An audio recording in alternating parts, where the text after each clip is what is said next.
So I thought we'd start by probably getting a good understanding of the problem space, because it's probably something that a lot of people aren't very familiar with, is the problem of food. We produce heaps of food, and as with most people wouldn't be aware of the scale of the problem of getting food to the people who need it. Until I'd heard of FoodCloud, I had no idea it was even a problem. So maybe you could talk a little bit about the issues you're trying to fix.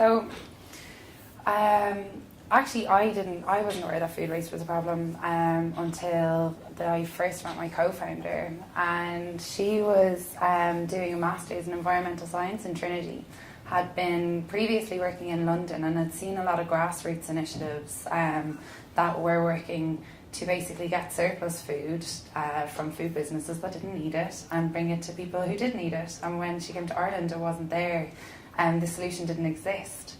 So I met her at an event, and she said, I really want to solve this problem. And at that moment, I just couldn't believe that this was a problem that I hadn't heard about. So to hopefully give you all that moment this evening, over 30% at least of all food produced is lost or wasted across the global food system.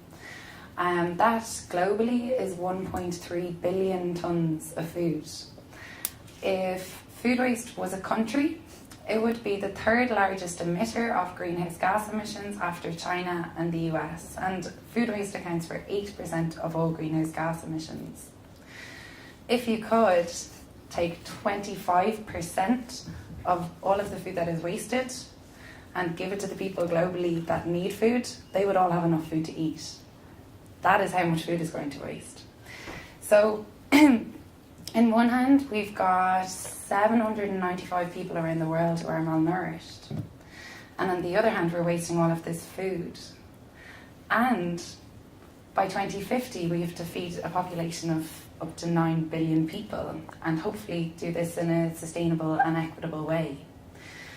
So when you think of all of those things, and when you think of where we're going and all of the challenges that we face as a planet through climate change, through feeding people, the challenges that we face now and the ones that we're going to face in the future, this just seems like one of those problems that really, really needs to be solved.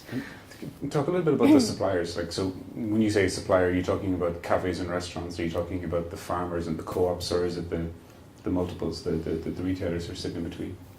Yeah, so the food waste actually happens at each stage of the supply chain, and it's always one of the questions that I get asked, and I really don't like the idea of putting blame on anyone, because I think blame will just give somebody else an excuse not to do something about it. So at the farm level, you've got food going to waste because often the machinery actually just misses the product, and it would be too expensive for them to send people into the fields to actually hand pick. So that's one place we're losing a lot of food. Then when they do pick it, you'll never see a forked carrot in a supermarket. They do grow forked and wobbly, but they're always straight in a supermarket. So we're losing another chunk there just through cosmetic standards. Then that gets into distribution, and often you need something in a supermarket to have 9 days plus shelf life on it. So if something goes wrong along the way and it reaches 8 days, that's all gone to waste.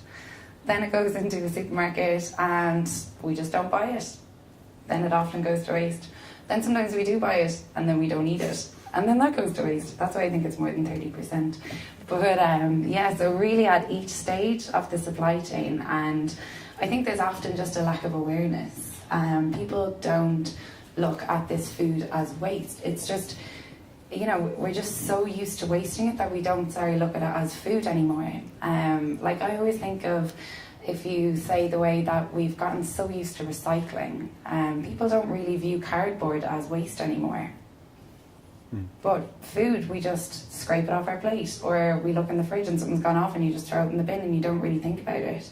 That is a valuable resource, and it's not just a valuable resource at that moment in time, it's also consumed a lot of energy along the way. So from growing, transporting, storing, you're not just throwing away the euro that you might have purchased that food with. There's a huge impact behind that as well. So I guess there's you've described a lot of different ways that the food, the energy and the effort that you're putting into producing the food is going to waste, and there's probably people trying to fix problems at every stage along the way. So there's people building better machinery so that it's harvested better, and maybe better chemicals so it doesn't go off as fast. but you're focused on making sure that it's not wasted, it's getting to somebody who can actually use it. What were people doing before that? You know, how were the people dealing with the problem before FoodCloud came out? I suppose disposing of the food. Right, okay. Yeah, there wasn't, like we are working with supermarkets and suppliers and manufacturers and distributors, and obviously like everybody would have worked to avoid the food going into landfill. So often we're working with companies who have stopped putting food waste into landfill, but it's still going to anaerobic digestion, say, it's still going to waste. It's not feeding people, which was what its original purpose was. So yeah, before the solution existed. And on the charity side then, were there efforts there for them to go around to the big producers, the big wasters? And I know you're trying to put blame on people, but was there any coordinated efforts amongst the charity sector to try and get that food? There were in very ad hoc small cases, but interestingly, like when we started looking at developing this solution, so first we obviously knew that there was a lot of food going to waste, and this just seemed ridiculous. It just didn't make sense. But then at the same time we had to understand, well, why wasn't this being picked up already? And when we started doing our initial research, it was kind of 2012, 2013, when we went out to speak to a lot of charities to find out why this wasn't happening, or if it was happening. And the charity sector was in a very difficult situation at this time. So they'd just come through, they were going through quite a heavy economic recession, and as we're all probably quite familiar with, like the knock-on societal impact of a recession, when the economy looks like it's getting better, there's often a delayed impact on the ground. So people can often survive okay for a while once the recession is hit, because they've got savings, they've got friends, they've got family, they can lean. Eventually that runs out. So often the problem from a societal point of view deepens a little bit later. So we started going out speaking to charities, and they were in this unbelievable situation where the demand for their services was still increasing and their funding was still being dramatically cut. Had we approached them in 2006, would our solution have worked? I don't know, because we came at a point where people were kind of saying, okay, anything that can help with this situation. But what the charity sector had done before we had come along to address their own resourcing issues was they did what anyone would do. They just began to manage their budgets so tightly. So this meant if a charity was serving food and they had 50 people every day, they would literally make a plan for a month in advance, find where every single product that they were going to need for that month is the cheapest, bulk buy everything, completely meticulously plan everything so that they had complete cost control. Now we come along and say, do you want a random basket of food every second day? We don't know what's going to be in it. We're not even 100% if it's going to be there. It might be a completely random quantity. And they're kind of going, that doesn't really fit in with our system that we've had to build now out of necessity. And there's a cost to flexibility. So that was one of the first things we learned. The reason charities hadn't done this themselves was it would have been too risky for them to invest resources. They don't have spare people around. Time is their most precious resource. They might not have had the transport. They weren't going to invest in transport for something that they didn't know was going to work. And these were a lot of the challenges that we had to face at the beginning when we asked them would they work with us and would they partner with us on this.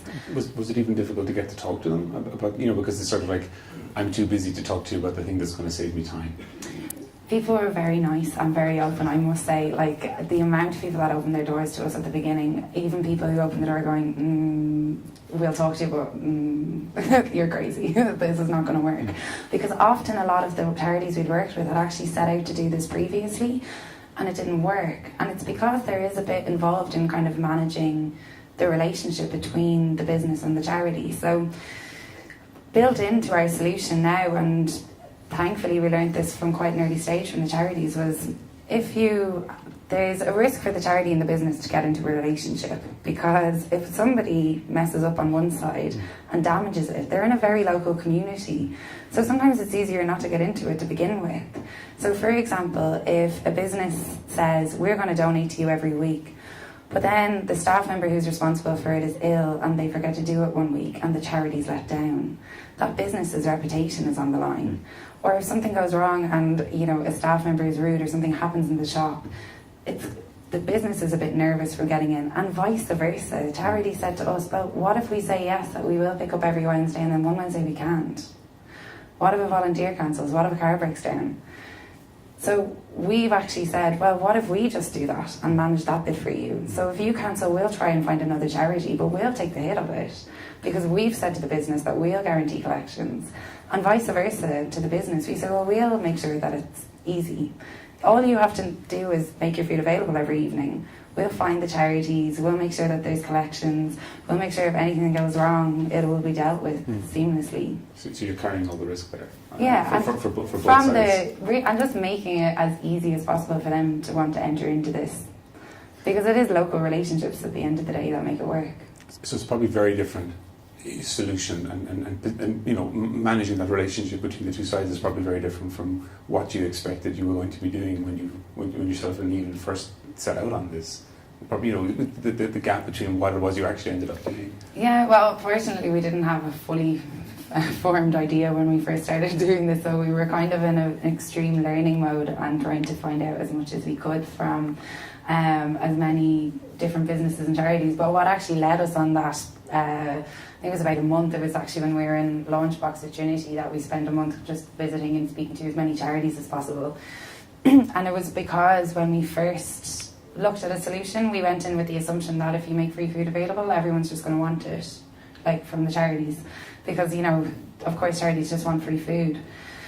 So we launched just before I graduated, and it didn't work at all. And it was kind of funny because one donation went up on, well, it wasn't funny at the time, hindsight. One donation went up on the platform. We had 5 suppliers and about 6-7 charities.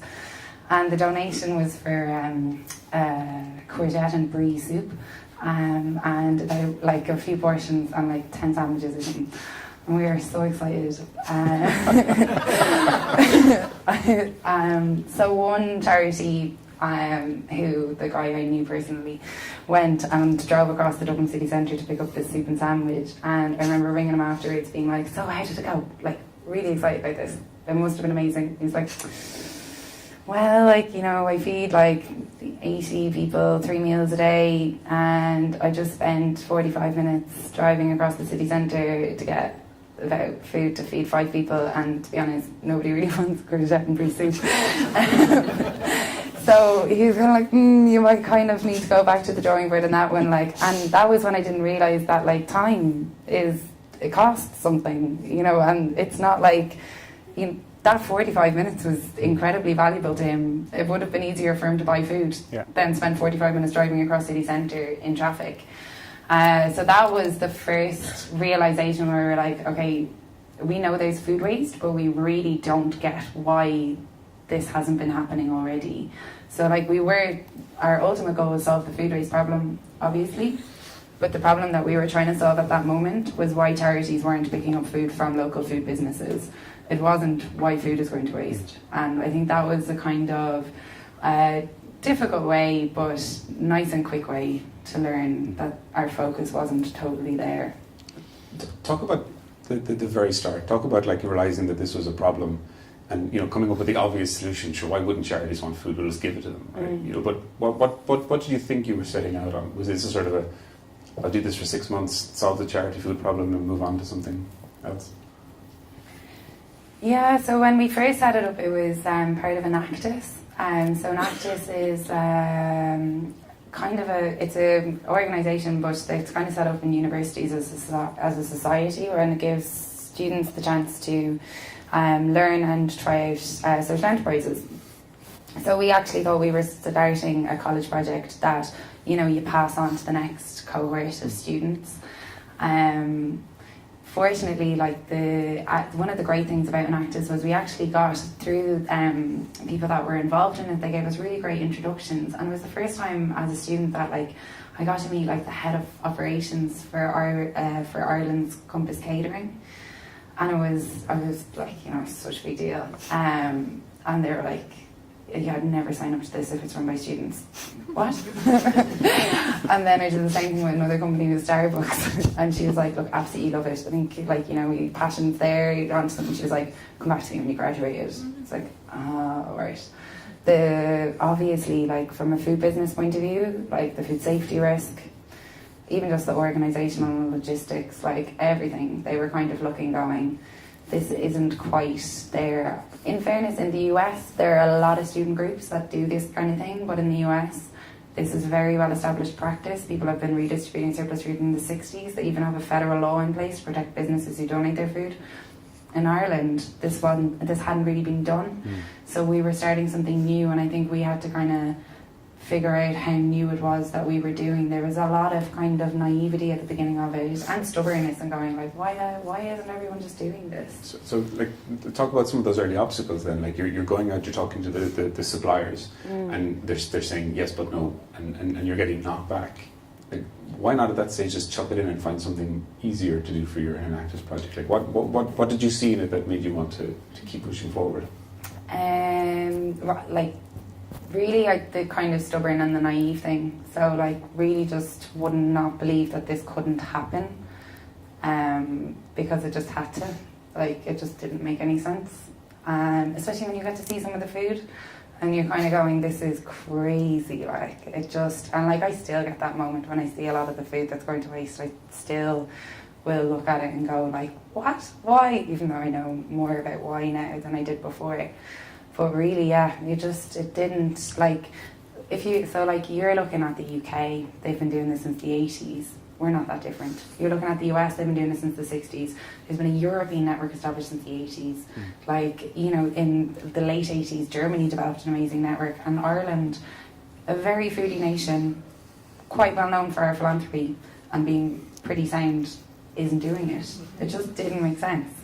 And even though we were getting a lot of no's, they were nice no's.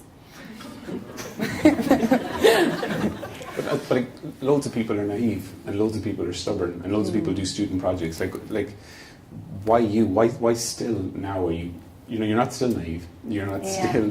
Okay, maybe you are still stubborn. But like, you know, were you looking around and thinking, there's other social entrepreneurs who've done this, or other founders who have taken on similar challenges. So who are you looking at, kind of going, if they did it, I can do this?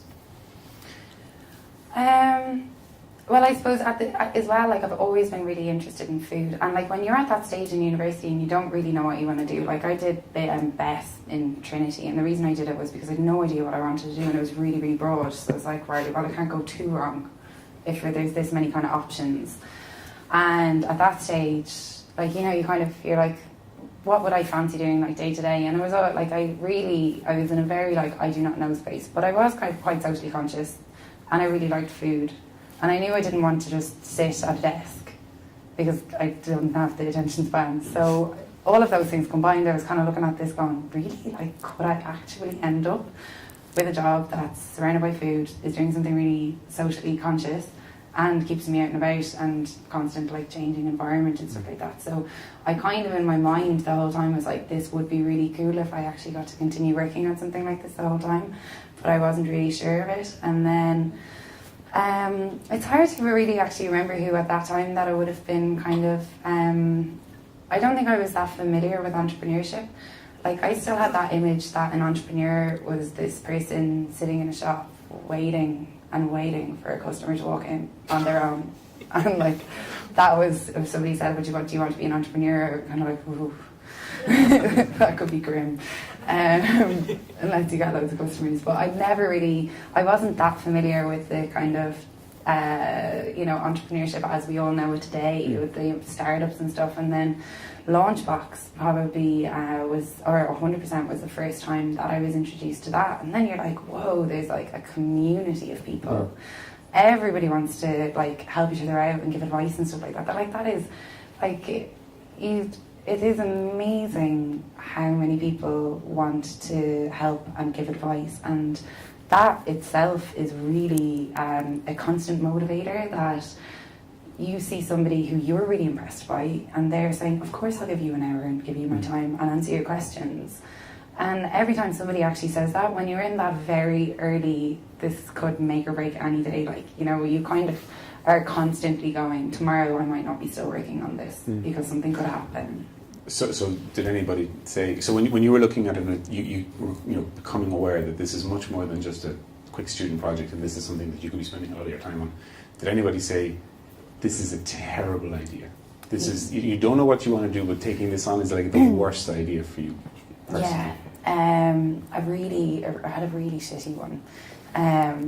The head of catering, the head of food for a really big national charity, was about halfway through lunchbox and she turned to me and she goes, not a hope. It's never going to work. And it was after we failed already and I was trying to get it back up and running again. I was trying to figure out how. So I was literally going around to people doing that charity thing going like, okay, how is this going to work? That was killer. I actually, because I've said this before and I cannot remember why I kept going after that. I can't remember what happened. I just remember it was a Friday and I remember sitting in Trinity in the front square going, nah, it's done, this is it, that was the meeting, that was the sign, it's over. And I don't know how I ended up walking back in on Monday. I don't know what happened that weekend. I just kind of like blanked that out and then just went back and was obviously positive things happened again. And I also had people working with me, like I wasn't on my own. So like when you go and then you tell everybody and you're really upset and you're like, oh, there's something wrong, they're like, you can't just listen to one person, and you have people around, like people around you encouraging and telling you to keep trying. We also had the luxury of being in a space where we had mentors, we had funding. Like even if we were inevitably going to pack it in, I was there until the end of August. So I may as well have made the most of it. Nothing better to do with your time, basically. Yeah. So, but like, as in, like, you know, you're kind of going, well, what are the other options at the moment? Do I just keep pushing it? And then we were lucky that we did. But that was definitely the worst that I had. That was just like, what? Have you subsequently gone back and said, fucking told you? I actually have met her since, like, yeah. And she said it to me first. She was like, I can't believe I did that to you. It's like, yeah. Totally over it, like, not always thinking about that. No, it was funny. We laughed eventually. How do they, just briefly on that sort of, like, you said the two of you sitting down there in front square, how did that relationship go in the early days? You know, did you both kind of go at the same time, well, this is much bigger than we think it is, or did you both have the same ambition for it? Don't refer to yourself and Eden here. Yeah, we were like, I got very lucky because we didn't know each other. People assume that we were like friends or are related often actually, and like random things, but we actually just met on that one evening where she told me about food waste, and for about a year and a half before we tried that first launch. About a year before we tried to launch first and stuff, we were just kind of, you know, researching and kicking around different ideas and stuff like that, and we kind of kept in touch. But we made very, very, very good duo team. So like, we always managed to perfectly time our highs and lows. It was very rarely that we ended up both being in a really low at the same time. So we were very good at picking each other up if anything ever went wrong. I remember the one time we both hit a low at the same time. We'd organised a big event, FoodCloud Feast. It was really cool. Loads of serving a 3-course meal out of surplus food, Smock Alley. It was beautiful, but I've never organised an event since, and I never will. So it was really stressful, and we'd no experience in organising events. Like the things you kind of think this is a great idea, and then you get halfway into it and you're like, what? Why? But it was after a bank holiday weekend, and we had tickets for sale because we were trying to raise some money through it. Also trying to bring like stakeholders and stuff like that to it. I was a bit into our Tesco. We just launched. We'd just done some work, launched with Tesco kind of. So we were bringing them along and stuff, and it was kind of a big deal, and we put up tickets and they weren't selling, like, but we knew nothing about like ticket sales. You know, normally there'll be a spike just before the event and stuff like that, like nothing like this. So we both came in the month after bank holiday. Just a note to everyone who buys tickets, as two event organisers here, please buy them earlier in advance than the day before. That's why Really early bird stressed. exists. Exactly. So that event organisers don't start have heart events attacks. company. We should talk a little about this. But yeah, and we just half the price, and then sold out in 2 days. Stupidest decision ever. Like, oh my god, we were both sitting there like traumatized and accused, going, what have we done? This is a terrible idea. And that's, well, I'll never forget it, because after it happened, we both went, right. We were both feeling shit that day, and just don't make a decision when the two of you are in that state. Like, you always just have to have at least one person who's in a good mood before you are going to make any decisions like that. So there's a lesson. Make sure there's one person who's happy in the decision making. If two people are in a really bad mood, you're going to make a really bad decision. It's just it. So synchronizing on moods notwithstanding, how do you do things like, goal planning and making sure that the vision still feels right for both of you? Like I'm thinking about that rejection that you had. Like, did you both come back in and just say, fuck that? Or, maybe one of you was like, okay, if we get one more of those kind of knockbacks, that's it. And then the other person was like, okay, if I get 10 more of those knockbacks, that's it. How do you have those conversations, and how do you manage that? Do you have those conversations? Yeah, like, we've actually always been very aligned on how we've kind of, and when it's kind of whenever we haven't, it's like I'm not, like, in the early days, I think we would have always kind of loved together. So like one of the things that I loved was like when we first started in Launchpad, so in NDRC, and we did our first kind of like set goals for a year. So we'd just gotten Tesco on board, and we're like, oh, okay, this could last and survive, and look, things are looking good. So we're like, where do we want to be in a year? And we said, like, that was kind of when we both kind of decided what our vision would be. Very Irish focused at the time, obviously, but the vision that we designed then for Ireland is still true today. Obviously now we've this international side of it, which has kind of brought us on a slightly different direction to what we would have predicted back then. But it is interesting that what we said we wanted to do then in an Irish context, if you asked either of us separately what it is that you want for Ireland now, we would pretty much say the exact same thing to what we said back then. So that has kind of stayed true, and it means that because we've always know that, like, if decisions kind of come up in that way, we nearly both agree if it's aligned with that vision, obviously. Okay. So we might come back and talk a little bit more about the dynamic and relationship there and leadership. You'd gone through Launchbox, you went into Launchpad, you had a solution out, you had Tesco on board. You would have done some business model work when you came to NDRC, I think. How did you start looking at sustainability? You said Tesco came on board. Did you immediately think we're going to charge, or we're going to exist as on donations? Talk about that. So we didn't really know what we were going to do in that. We'd been because of how we came about. We started as a college project. We weren't very concerned with the kind of revenue side of it. We decided to set it up as a non-profit, primarily because we were looking at all of our international counterparts, and they were all registered as non-profits. Most of them actually predominantly get fundraise philanthropic fundraising. And I actually remember when I was in NDRC, we'd assumed that potentially philanthropic fundraising would be the way to go for this, because we'd no proof that anybody had managed to develop a business model from redistributing surplus food before.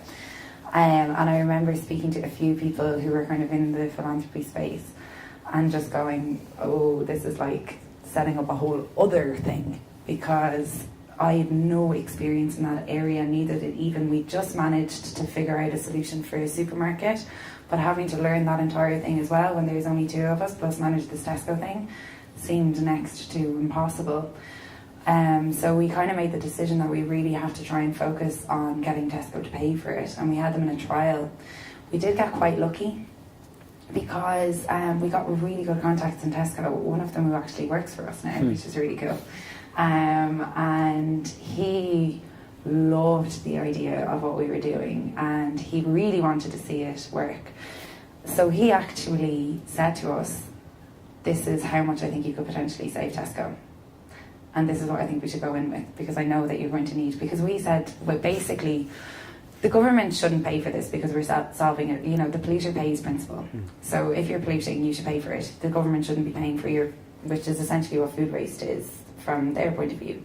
Then we couldn't get the charities to pay for it because we knew from our previous research that charities actually going to organise a person, to organise transport, to go and pick up that food, even if it's 5 minutes away, and then to go back and store that food is a cost for that charity. And if we weren't going to be able to guarantee the quantity and the type and the quality every time, for the charity to get enough of a benefit from this so that they would consistently use it, which was essential for the retailer, we needed this to be free for the charity. So we ended up in a situation where we're not going to get government funding to solve Tesco's problem. We're not going to be able to ask charities, and we're not going to set up a philanthropic fundraising department when there's two of us who have no idea what that looks like. So we went to Tesco and said, if you really want this, we're going to have to find a way to pay for it. And on the other side of the table were two people who really wanted this to work and were very willing to talk to us about it. I remember the first time we realised that we were going to have to go in to negotiate with Tesco. Oh my God, it was so scary. We got a really good mentor of ours to do like a run through with us, and he was always really, really nice to us, but we knew he was fairly tough in other worlds. And it was the first time ever I saw him, and I was like, oh my God, he was banging on the table, and I was like, what are you going to say? Nothing. Run. And that got us so excited, so kind of ready for it. And then we went into the meeting, and they were tough, and I was really, really nervous, and it was great that we had that expectation that it was going to be really terrifying. But the guy who'd been working with us directly really believed that this was going to be a brilliant solution for Tesco's food waste and could see where it was going. And then the main director, who was a decision maker, his mother volunteered for Meals on Wheels and his father volunteered for St. Vincent de Paul, and the thought that Tesco could make such a large contribution towards these charities through this solution, he was just sold.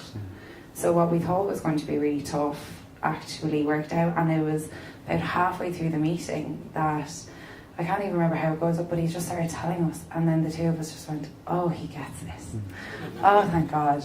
It's not going to be. And then the conversation became more, how can we actually together make this work? How can we make this pitchable to those who are really going to make the decision at the end of the day? So you'd had the conversation with the person who eventually became an employee. So you had the insider knowledge and you had a number. And then you had a really good experience in the negotiation where you saw that they got it. At some point did you think, shit, let's add a couple of zeros to that number, and let's not make this a for good but a for profit? Or had that been going around in your head and you thought, okay, well, Tesco, but then there's Carrefour and there's all of these, let's take this and scale as a for-profit business? Had you had that conversation? Yeah, that always comes up, and it still always comes up, especially when you meet other people and they're going to asking you about it and stuff, and it's always good to ask the question. Really, one of the biggest dependencies we have and had was building a network of charities. And we were dealing with a very sceptical sector. So when we first got our first contract from Tesco, when there was just two of us and we just finished a trial, was for €250,000 for the year to try and get FoodCloud and try being the key word. We actually put that in the contract. We will try our best if anybody's looking for contract tips to get it into every Tesco store in Ireland. And so we had to bring on a team, but we had to get our solution, we had to build a network of 300 charities in Ireland. And charities aren't really online. The way to get them is really word of mouth. And the first few charities that I rang, they were like, who are you and why are you offering me food? And fair enough. I would probably have a similar reaction, you just do. So a big part of what we had to do was develop trust. We needed these people. So to give an example, one of the charities I spoke to, really, really, really lovely guy who ran this, it's the St. Vincent de Paul in Dublin. And he said, right, I get €8,000 a year off the government in a grant to buy food. You're telling me that you could help me potentially halve, if not more, this bill. That is brilliant. But what I'm going to do if you help me do that is reduce the amount of funding that I'm going to get to €4,000, so that funding then becomes available to other charities. That's because there's a pool of funding that goes out to charities. If we can, by reducing their bills, we're actually making this pool bigger in a lot of cases. But he said, if all goes wrong in a year or two's time and this doesn't work out, I've got $4,000 and I'm down $4,000. So he was like, how can you reassure me that that won't happen if I sign up to you? We had to answer that question to 250 charities in Ireland as we were rolling out. What did you say? We'll still be here, I hope. Nah, but like being a non-profit definitely reduced that risk and built the trust, which to us, in terms of wanting to solve the food waste problem as quickly as possible, that removed a huge barrier in terms of building network and getting that trust. So you did. You obviously you tried your best and you got it into a whole bunch of Tesco stores. Yeah. What do you like, 3,000 plus now across Ireland and the UK? Yeah, 3,200. Okay. Talk about the scaling piece of that. Talk about, because there's not just two of you anymore, right? There's actually a whole bunch of people here from FoodCloud. Welcome. But just talk about that part of the journey now. Yeah. So we scaled across Ireland with Tesco, and we brought on Aldi, and we did it all with the platform that we'd outsourced. That cost us about €10,000, I think, maybe slightly more. So we got a pretty good margin on the 250 at the beginning, which thankfully happened because then we got approached by Tesco UK. So the context, I suppose, in the scale thing, so Tesco are one of Ireland's largest retailers. They have 149 stores. They have 2,700 in the UK. So there are more Tesco stores in Manchester than there are in Ireland. So we found the whole scaling with Tesco in Ireland thing quite daunting. I didn't know how we were going to do it. Just managed to get 9 months through, and we had the majority of stores and it was working. And then a relatively new CEO for Tesco Group came over and visited a store in Ireland, unbeknownst to us. And when he was in the store, a totally off-script employee went up and said, "Oh my God, can you see what this thing that we're doing? Isn't it really cool?"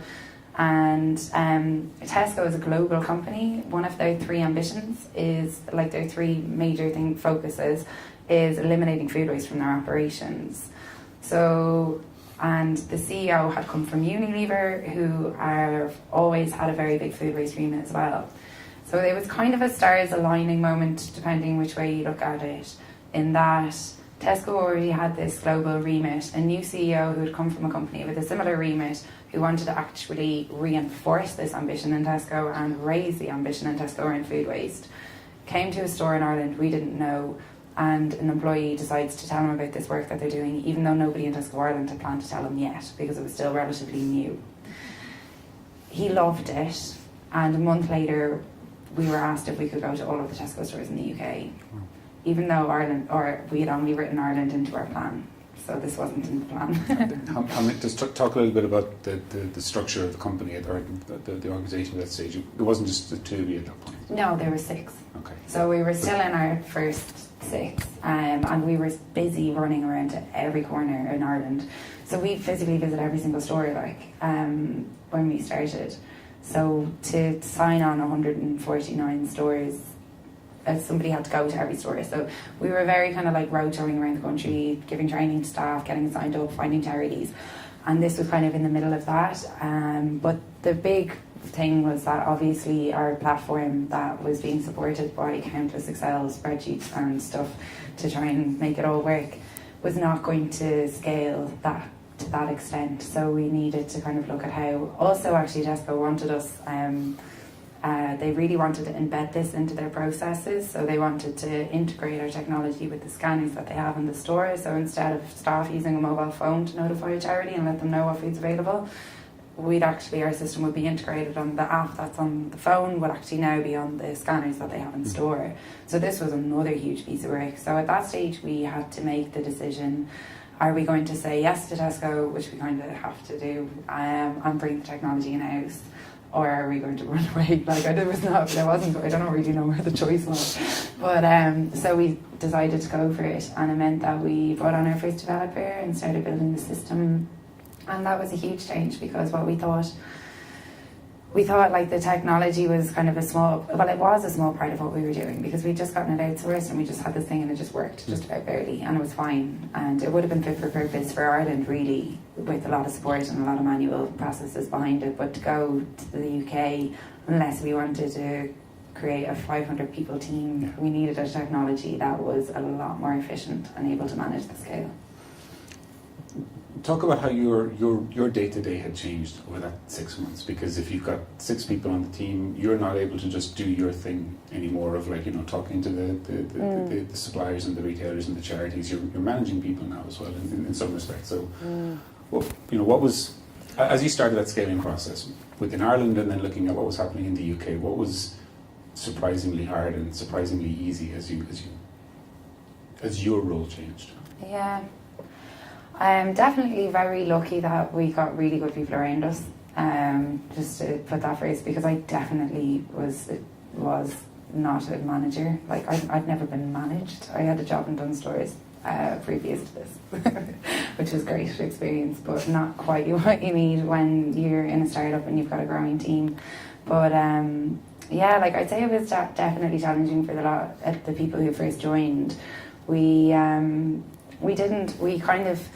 brought our first team members, we brought them on with this very specific, we've got 149 stores that need to come on in this amount of time, we need to recruit X amount of charities, and this is what we need to do. So it was a very kind of project focus. I'd say then as it evolved and as the kind of UK piece came on and it started kind of changing, then it didn't really fit with what they had kind of originally signed up for. So out of our first 4, only one person stayed with us 3 years later.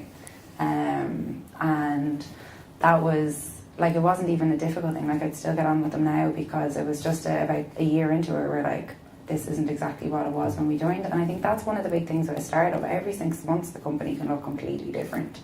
That can be really hard for everyone, never mind you. Like everyone can kind of be looking around going, okay, now where do I sit? Because it's like everything, it's just like a constant change, and it can, that ambiguity can be kind of difficult, and you need people with a lot of initiative as well, and that can actually be comfortable with ambiguity, which can be very challenging for some people, even for senior people in the organisation.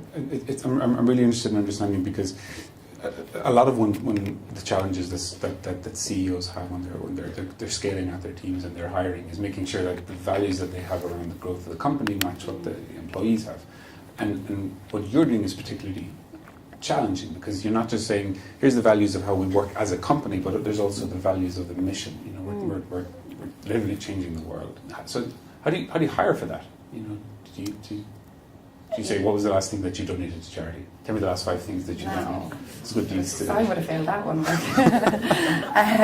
No. You do ask people where they want to do it though, and that is a big part of it, because it is tough, obviously, it can be difficult, and if you want people that are going to work hard and stick with you through good things and shit things, they need to really care about what they're doing. And I actually think it makes it a bit easier for us in some cases, because you can actually say, are you really interested in the mission, or why do you want to join this? And you can very quickly tell if people are very passionate around solving the food waste problem, looking at these environmental and these social problems, as well as obviously then there's the other bits as well. But that motivation piece, it can be quite clear if somebody's very motivated by that or not. Then you've got all the other stuff to figure out. But that, as a first question, is always good. So we've a very nice. Everybody in the team is quite interested in food. That just happened. That obviously didn't just happen, but that we'd kind of attract people who are, and then that would kind of go up in the interview. We interviewed one guy. I remember once he told me, and just the minute he said this, I wanted to hire him. That if you get the water out of a tin of chickpeas, just randomly started saying this, and I just loved it. That you can actually use it instead of egg whites. If you whisk it, it turns into thing. Who knows that? I've been in this space for 3 years and I'd never heard anybody tell me it's something to do with chickpea water. I wouldn't have even considered that waste. Nothing to do with the job he's in, but it was just a really funny moment that it just kind of randomly came up, and I was like, right, you definitely got the fit piece. Yeah. Do you find that though, because you're a cause organisation, that there is a sort of a pushback amongst, and I know some of them are here, so you can choose how you want to answer this question. But in terms of how the organisation is structured, do you find that there's less of a command and control? I'm the fucking CEO, or is it? Do you get a sense that people are saying, I'm going to join this thing and it's like a hippie commune, effectively, throwing out food to charities? No offence, any hippies or FoodCloud people. I'm curious, such a weird question. So, like, from dictatorship to hippie commune, which one are we? Thanks. I'm going to say somewhere in between. I don't think I definitely wasn't ever I'm the fucking CEO kind of character anyway, so we just never were there. And I don't think, just... So let me ask that in two different ways. When you do say, I'm the CEO of FoodCloud, not only to your team, but to people outside the organisation, what do you expect them to understand from that? And then the second part of that is like, do you how do you structure internally in what's probably a very egalitarian team? How do you share good news? How do you share bad news to those people? Yeah, I suppose so.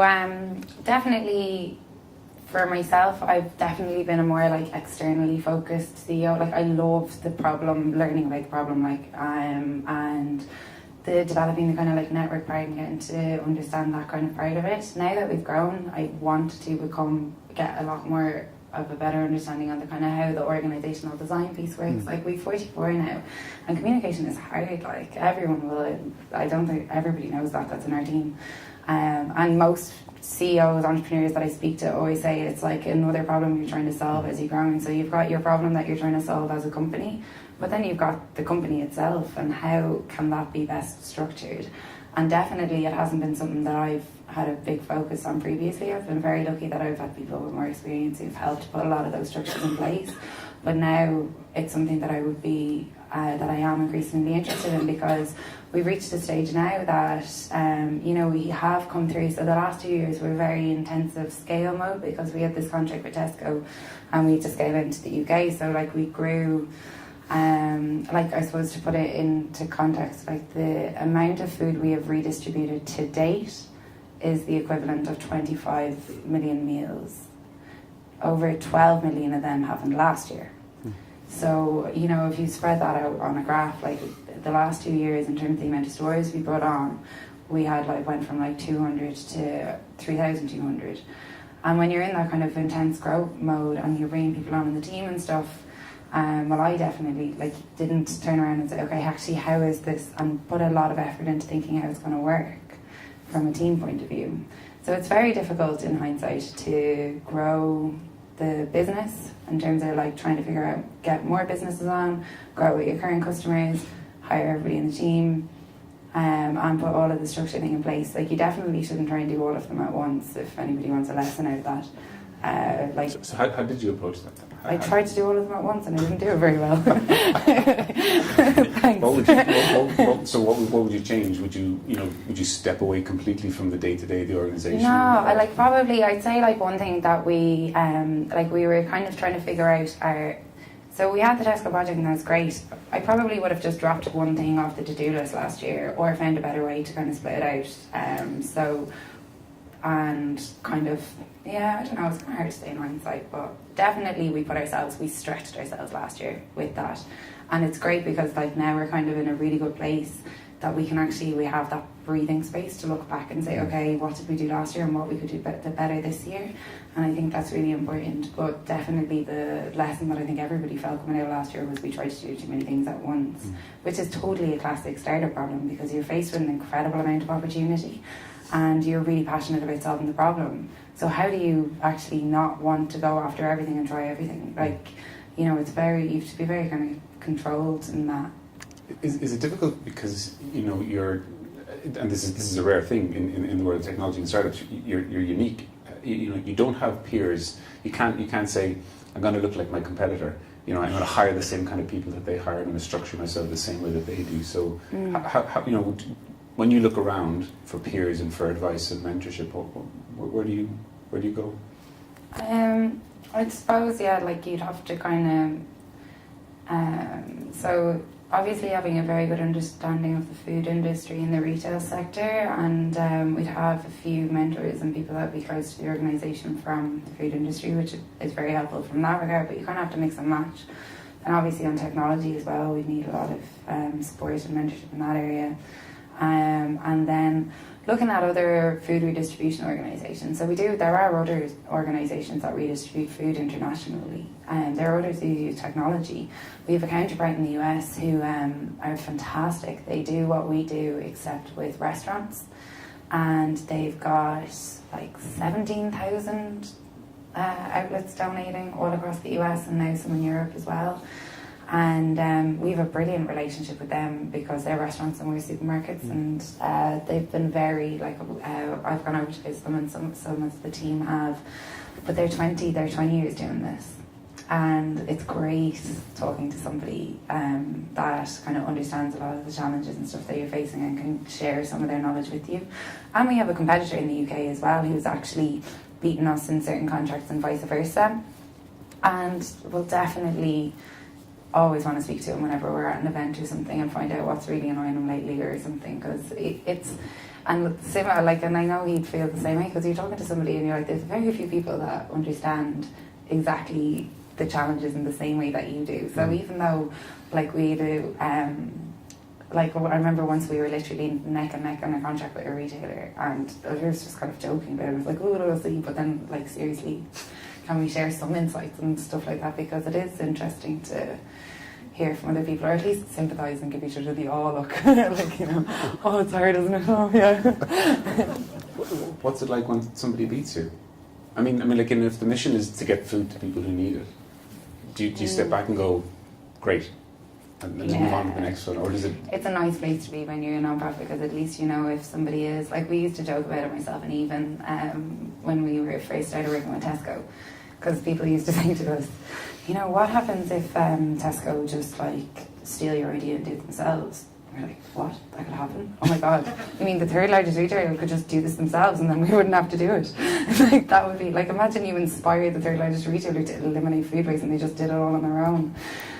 So that, like, being in the non-profit space then, like, was a big thing. Now, it happens, and, like, you know, if you flip it on its head, what happens if nobody ever beats you? Like, how do you learn? How do you do anything? You know, you definitely need to get beaten every once in a while. Like, otherwise, you know, you're in this kind of la-la land, I don't know what. But anyway, we learn a lot whenever something goes wrong. It's generally what you use those moments for. So you mentioned that the US alternative, or not really competitor, because you guys aren't active in the US, but they're doing it in 20 years. You said, Yeah. Are you going to be doing this in 20 years? Hopefully. Well, if I'm going to be super ambitious, I'm going to say there'll be no food waste in 20 years, and therefore we won't need to, but probably yes. I don't know if that'll happen that soon. How do you translate sort of like the massive boiling the ocean, get rid of food waste to day targets, to month and to years? Like, you talked about sort of, like, you know, the millions of tons. You know, is it going to be a shit year next year if you don't hit double it again? If it's not 50 for 2018 million tons, are you going to be disappointed? How do you do that? How do you figure that out? Well, I suppose now we are quite focused on retail. That, like, and the first, actually, it's not that, like, it's not easy and we totally haven't got it perfectly right or anything, but what we have done, like, what we are doing at the moment is kind of focusing on the retail. We've also now got FoodCloud hubs. So in 2016, Even, who co-founded FoodCloud with me, became the CEO of FoodCloud Hubs, and through a partnership with another charity, we basically set up 3 warehouses in Ireland, one in Cork, one in Galway and one in Dublin. So previously we'd only worked with supermarkets and we connected them directly to charities in their local community. And now we actually have 3 warehouses as well, which enables us to take larger quantities of surplus food from manufacturing, distribution, farms, store it, and then distribute it out in more manageable quantities to charities. So in Ireland, essentially, we run 2 services, one for supermarkets and one for bulk quantities of surplus from further up the food supply chain that need warehousing and logistics. So at the moment, from a technology point of view, we're very focused on improving our retail. So like we've come through scaling our platform with Tesco over the last 2 years, kind of looking at that and saying, okay, how can we bring on more retailers and how can we ensure that we're in a good position to scale with new customers? So like, you know, we've Aldi, for example, Waitrose and Lidl as well. And would like to bring one on more this year. But then also, how can we actually look at what's happening at the supply chain at the moment and see how we can use technology to really create a change there in terms of the amount of food that's going to waste, because traditionally food waste that happens further up the food supply chain has been solved by food banks who don't use technology, and it is a complex problem, and there's obviously a lot of ways that technology could benefit it, but so that will be hopefully phase 2. And then once we've solved the retail problem, the supply chain problem, we're just going to have to come after consumers, because you guys are wasting loads of food as well. So that drive and that scale then is going to obviously present a whole bunch of challenges for you personally as well. I mean, like in terms of your own goals for growth, you've achieved an amazing amount, I guess, over the last 4 or 5 years, growing the team to this size, surviving this long, and managing to develop this incredible understanding of the sector and stuff. And you probably get called on for mentoring for companies who are coming up through the sector a lot. Is that something that you see yourself doing more of and getting more involved in more communities of people who are solving these big innovation challenges? I know you did a lot of work with Black Box in particular. Do you see yourself doing more of that?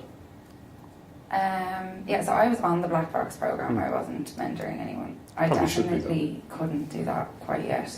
Maybe in a few years if I'm still surviving. I'm definitely on this. Still need help. Please don't ask. No. Black Box was amazing actually, because it was 2 weeks, so definitely recommend any entrepreneurs who are looking for a really good program to do. Google for Entrepreneurs actually sponsor a lot of Irish entrepreneurs to go on this program. And you can also go and pay for it yourself as well if you have the resources to do so. But yeah, it was brilliant because it had a very, it had that kind of like a lot of the... I suppose some of the questions you were asking me there about, like, you know, what is the vision? So, you know, food waste is a massive global problem. You know, if you want a world where no good food goes to waste, well, what are the steps, you know, to get there, and how do you focus, and how do you ensure that, you know, you understand fully where you're at the moment and what the next stage is that you need to get to, and what the capabilities you need to develop to get to that stage, and really kind of drilling into them. So starting at a very high level and looking at what your overall ambition is, and then breaking that down into the organisation capacity, your personal capacity. We did a really funny session where it was, and I'd never done anything like this, so I found it a bit awkward at the beginning, but you kind of get used to it, or you know, everybody else is there with you. So there was 16 entrepreneurs I'd never met before from all different countries around the world, like from we had a few from Africa, a few from South America, a few from Europe, a few from Asia. Like, it was quite incredible, the mix of people that they had. And we all had to quite intensely get to know each other over 2 weeks in a kind of Big Brother style, all living in one house and eating in one house and sharing rooms and learning all in one house. So that was really a cool experience. And well, we did one session and it was called Hard Fruits, and I was like, what? And everybody was kind of going, this is a bit funny.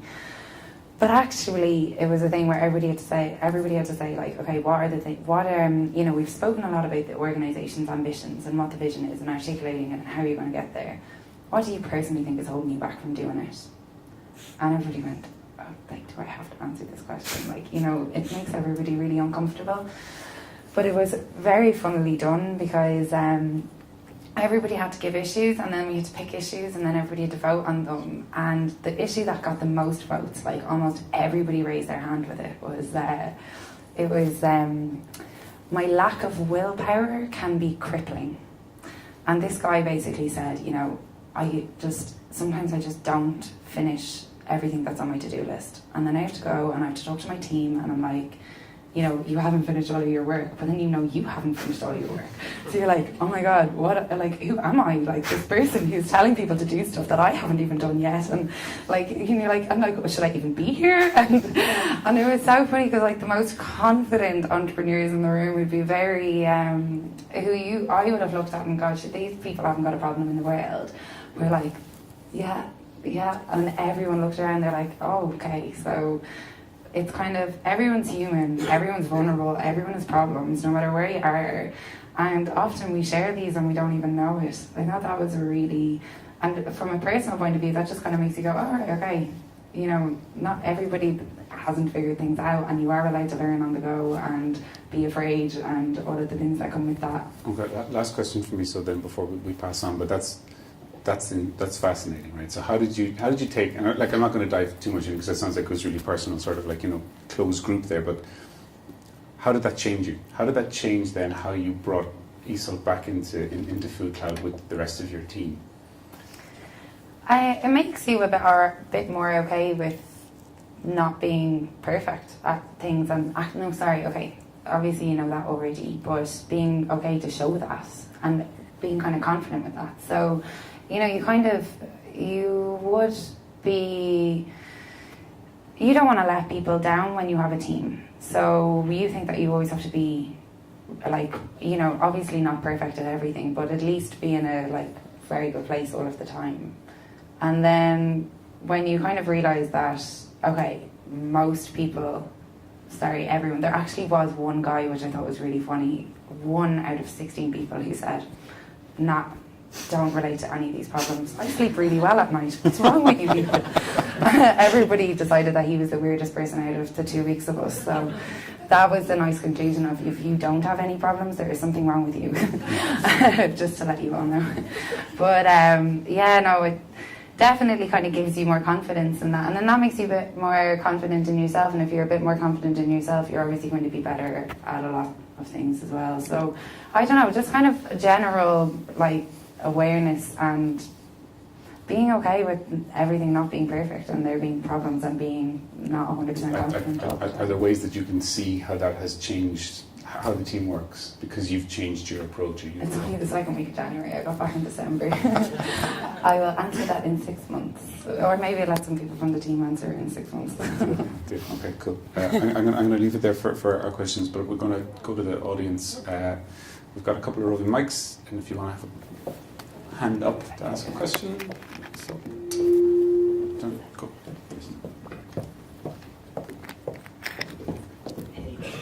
Hello. Hey. Thank you so much for your time and for your sharing your experience. You said earlier that there are laws or a law in the USA protecting federal law protecting businesses who donate food to charities. Can you tell us a little bit about the challenges, the legal challenges you faced here to get your project off the ground? Yeah, so there is, obviously businesses are quite nervous around liability. So if they donate food, that somebody would sue them because of the food that was donated. So that was one of the first barriers that we had to overcome. So the law in the US is called the Good Samaritans Act, and basically it states that if you donate in good faith, you are not liable.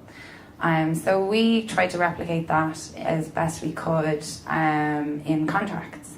So we create a contract that basically the business signs saying, I am fully responsible and will make sure that all of this food is safe up until the point that a charity collects it. And then when the charity picks up the food, they've said, when I pick up the food, I will check the food, make sure I'm happy with it, and then I take responsibility from that point onwards. So the contracts are in place to kind of give the reassurance and just kind of lay it out how the whole thing works.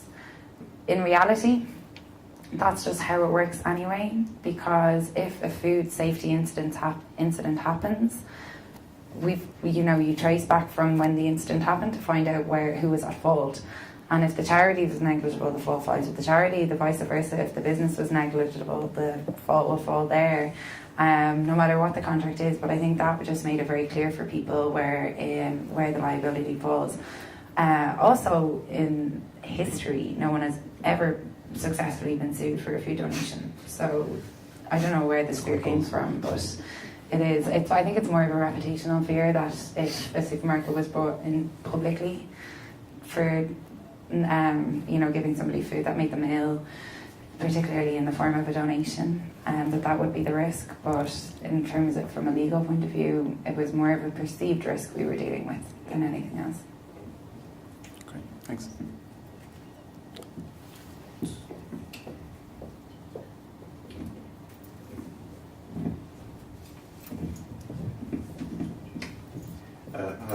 Firstly, thanks, Iseult.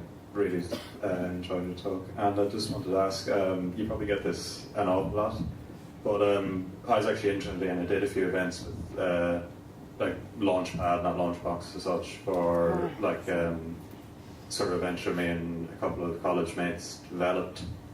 And one thing that I noticed at a lot of them was that there really is like a serious dearth or a lack of women in universities that seem to very take entrepreneurship, which is a real pity to my mind, and it's something that really I'd love to see more of.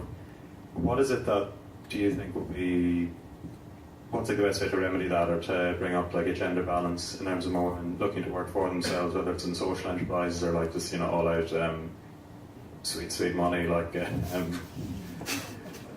startup companies? Or what do you think would be like what would be an ideal way to attract, like whether it's people that want like to partner with female entrepreneurs or just like to encourage more women into entrepreneurship? What do you think would be, in your opinion, would be an ideal way to go ahead with that? Yeah, I'd say it's definitely not something where there's one quick fix solution.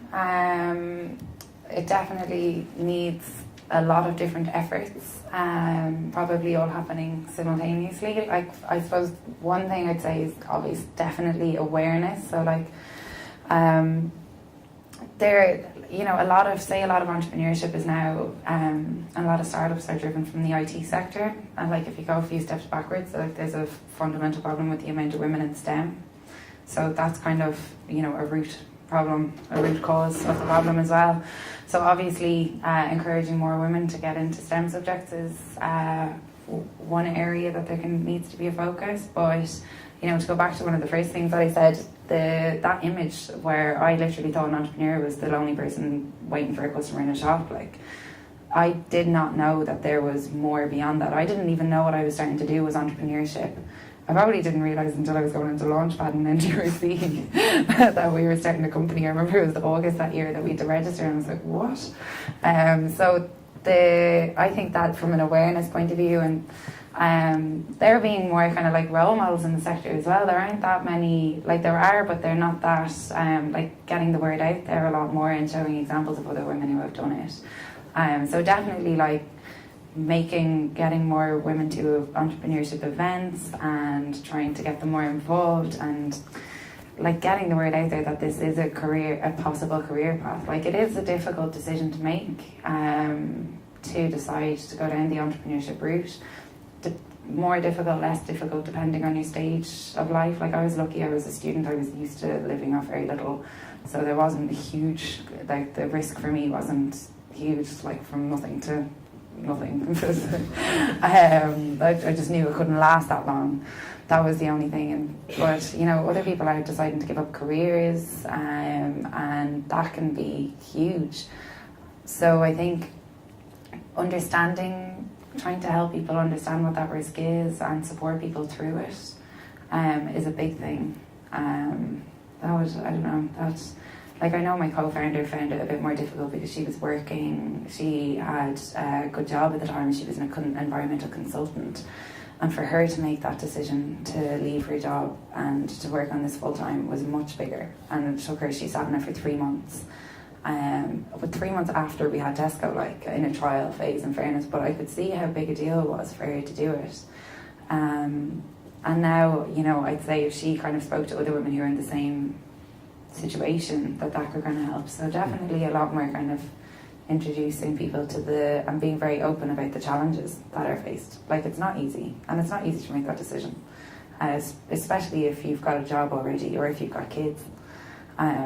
So being open about that, it's not easy, and other women sharing their experience of how they overcome that, I think that would be helpful. Good. Sure. Hi, just to echo everyone else and say thanks very much. Very interesting talk. It strikes me your mission is obviously. Yeah, you're good. Yeah. Your mission is obviously reducing food waste. So for you to succeed, the food will be gone. But the people you're partnering with, obviously, the people you're partnering with obviously still need the food. So, I mean, is it such a big problem that you don't foresee that ever being an issue? Or, I mean, I know for me, my personal food waste is mostly because of false expectations of myself when I go to, you know, it's not the chocolate. Shopping when you're hungry. Yeah, it's not the chocolate I'm throwing in the bin, it's the vegetables and the fish. So, like, well, obviously Tesco have some very increasingly high-tech systems so that they can predict supply and demand, etc. So, do you foresee a situation where you'll solve the problem to such a degree that the partners you're working with are going to suffer as a result? It's a good question. Like, I suppose. So back to earlier stat, 25% of the food that's going to waste is enough food to feed 795 million people who are currently malnourished.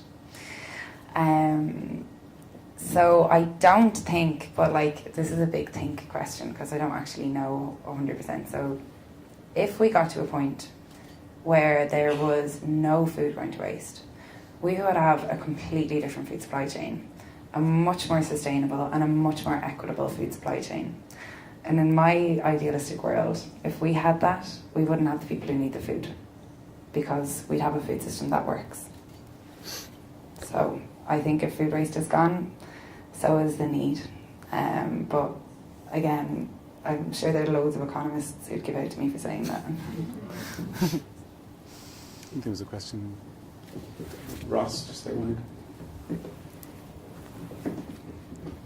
Thank you, Iseult. Thank you, Dave. Clearly, any company that grows from 2 people to 44 people in the 5 years, if it was a for-profit company, it would have gone through a number of venture capital rounds from people who look to make a substantial return. And clearly, your business needs capital to grow, just like any other business. And I wonder, can you talk about how you deal with that challenge? Yeah.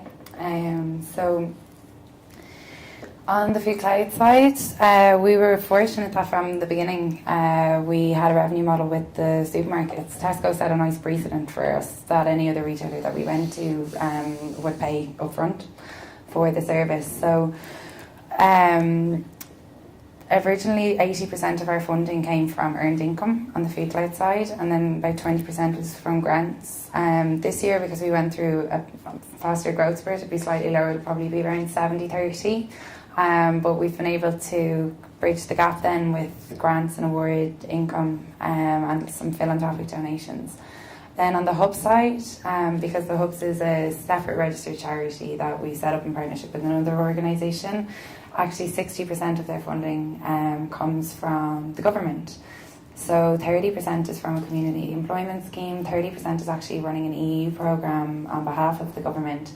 20% is earned income from a membership contribution from the charities, and 20% is fundraising. So we've managed to bootstrap essentially to date with a small buffer of government and grant support as well along the way. But it's always going to be an ongoing challenge, as it is, I'm sure, for every non-profit or for-profit organisation. Questions? There's there. Just throw your hand up. I'll grab a mic.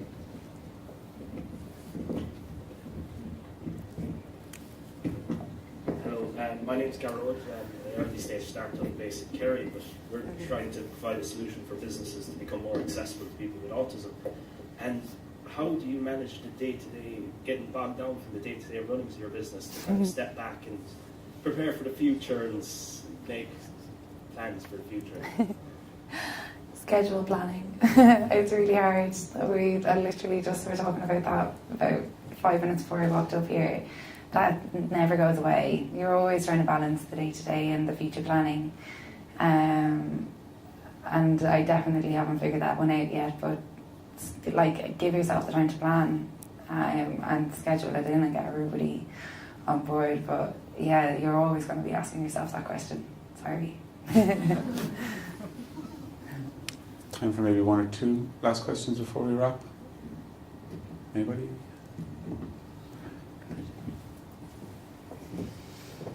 Last one. Make it good. Just No a quick question.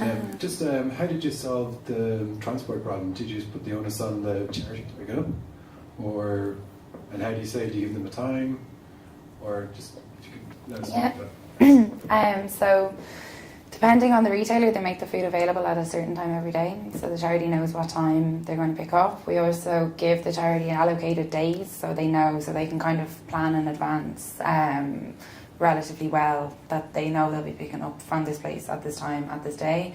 The technology actually confirms that that is going to happen and then helps us track the data as well. But a lot of that is pre-scheduled, so the charity does collect when it's their own store. On the hub side, we actually do often collect food and also deliver food out to charities. So we have our own fleet of vehicles on the hub site that actually manage that. Thanks. Okay, so I'm starving and we've been sitting here talking about food for the last hour and a half, so I'm going to wrap it there. We do have some refreshments, some beer and pizza, and I'd be delighted if as many of you as possible would stay. The reason we do Startup Grind, and the reason it's called Startup Grind, is because we celebrate the daily grind of being a founder. I was supposed to say that at the start. It was a brilliant context. It kind of makes all the rest of the questions clear, but I think Iseult has done an amazing job this evening of sharing her journey and talking about that honest uncertainty and fears and doubts and not knowing what you're doing. You do that brilliantly.